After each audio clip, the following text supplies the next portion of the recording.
In this video, we're counting down 10 madly habit-forming games that make time vanish. In any case, this isn't your average rundown.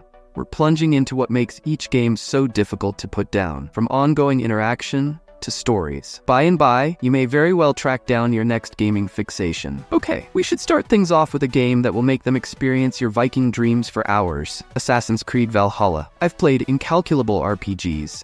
However, this one hits unexpectedly. You're Ivor, a dauntless Viking champion, striking the shore of Britain, vanquishing posts and building your settlement. It has that ideal blend of investigation, battle, and system that keeps you saying, only another strike. Valhalla is loaded with activities. Brief, you're in a legendary hatchet fight, and the following, you're settling puzzles in old Roman remnants. The battle is ruthless, yet all the same fulfilling. What's more, with so many weapon blends, double-using tomahawks, quits, and stowed-away cutting edges, there's generally a better approach to tear through foes. Be that as it may, it's not just about swinging tomahawks and cruising longships. The actual story is shockingly profound. You're not only a victor, you're a pioneer, building collusions and exploring the interesting legislative issues of a conflict-torn Britain. I've gone through hours investigating the huge expertise tree, opening new capacities to accommodate my one-of-a-kind playstyle, and exploring different avenues regarding the colossal assortment of weapons and protection sets. Furthermore, we should not fail to remember the completing cinematics. They're so fulfilling,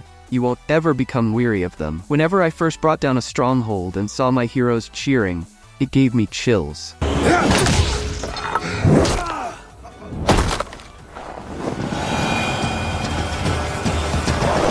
Presently, we should discuss a game that has got me snared from the absolute first leap, Kicking the Dying Light 2. Truly, you feel like a superhuman jumping across roofs and swinging from edges like some dystopian bugman. You can't simply crush buttons. You need to design your moves, evade at the right second, and utilize the climate for your potential benefit. Also, the movement tree is amazingly fulfilling. Every ability point makes you observably more grounded or quicker, pushing you to continue to investigate. The weapons and reinforcement are changed and layered, making each new sea as invigorating. In any case, the world continues to pull me back. It's loaded with character, rundown structures, ghostly evening ambushes, and a wide range of irregular experiences that make each second tense. I love the discretionary discourse that shape your connections and the story. It seems like you're actually important for this world. Simply the previous evening, I got found out in an evening time pursuit by a gigantic unstable. I scarcely got away, and surprisingly, however my heart was beating, I was unable to hold on to jump back in. It's the sort of game where each choice matters, causing every meeting to feel extraordinary.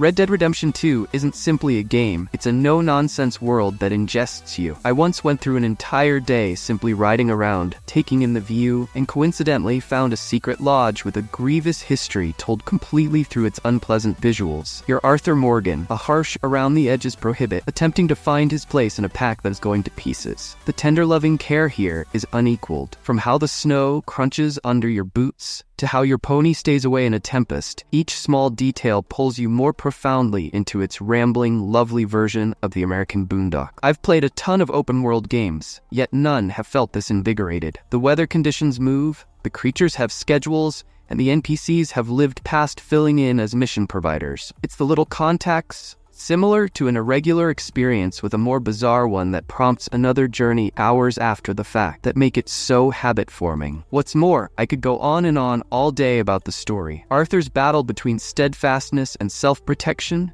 is horrible. If you haven't played it yet, help yourself out and make a plunge. You'll consider it long after the credits roll. You're coming with me.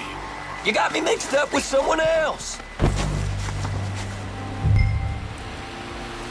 Warframe is a game that develops with you. At the point when I initially began, it seemed like a silly space ninja game, going around, cutting foes with a sword, and flipping off walls. However, The more I played, the further it got. Quick forward to 500 hours after the fact, and I was hauling my hair out over the sheer drudgery. Why? Since Warframe isn't just about the plunder, it's about authority. You get going bungling with essential weapons and abnormal controls, and wind up turning into a space-diving being, winding through shots and destroying foes in seconds. There's a fulfillment in at last finishing that one subtle form following quite a while of cultivating. Furthermore, the game's perpetual customization choices imply you can continuously track down a better approach to play. I get that thrill each time an uncommon drop at last shows up late at night of crushing. The game prizes persistence and steadiness. Yet be careful. Whenever it has its snares in you, it's truly difficult to get free.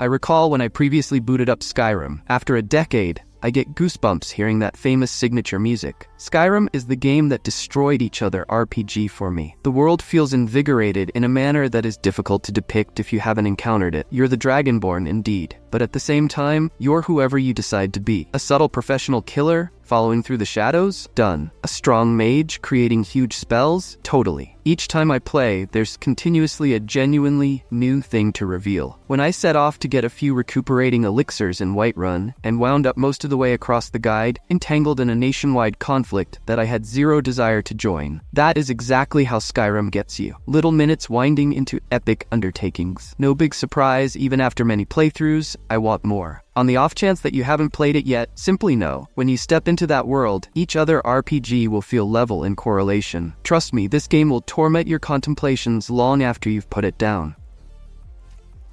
Okay, next up is Valheim, the game that has effortlessly eaten up north of 200 hours of my life, and truly, it's been worth consistently. For an early access title, it's incredibly clean, and it accomplishes something a ton of endurance games battle with. It eliminates all the drawn-out stuff that generally stalls the experience. The genuine appeal is in the effortlessness of the frameworks, making it clear and natural. You're not digging through vast menus or remembering complex recipes. It's simply constructing, redesigning, investigating. The way that even Demise is pardoning implies your urge to face challenges, which causes each experience to feel epic. I've gone through hours simply fabricating and culminating my Viking residence, adding new rooms and designs while the days sneaked past. The battle is straightforward, yet fulfilling, and the supervisor battles are extraordinary, each requiring an alternate procedure. It's uncommon for a game to feel this loose yet exciting simultaneously. Whether I'm cultivating for assets or planning for an amazing supervisor experience, Valheim has this approach to pulling me in and making hours fan. Assuming you're searching for a game that impeccably balances challenge and chill, this Viking experience is a should play. Simply be prepared to check out at the clock and marvel at where the most recent 5 hours went.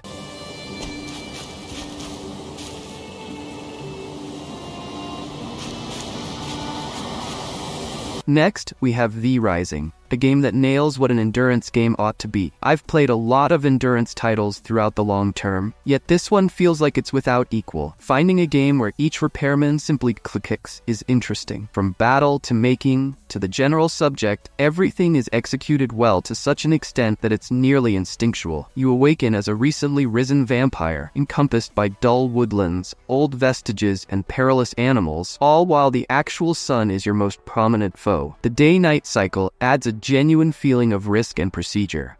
One wrong step during the day and you'll in a real sense disintegrate. The battle is where it truly sparkles. It has a smooth, nearly MOBA-like feel to it. Every capacity feels particular, and you're continually testing to track down that ideal combo that suits your internal vampire. Whether you're running through foes with shadow strikes, changing into a bat to slip into hostile areas, or calling a multitude of skeletons, this game's slime style. Also, we should not fail to remember the vision casting. I've emptied hours into making my dim haven, gathering assets, and growing my sanctuary into a fortification that even Dracula would begrudge. There's a fantastic thing about sitting in your gothic privileged position, disregarding your space, and plotting your next strike.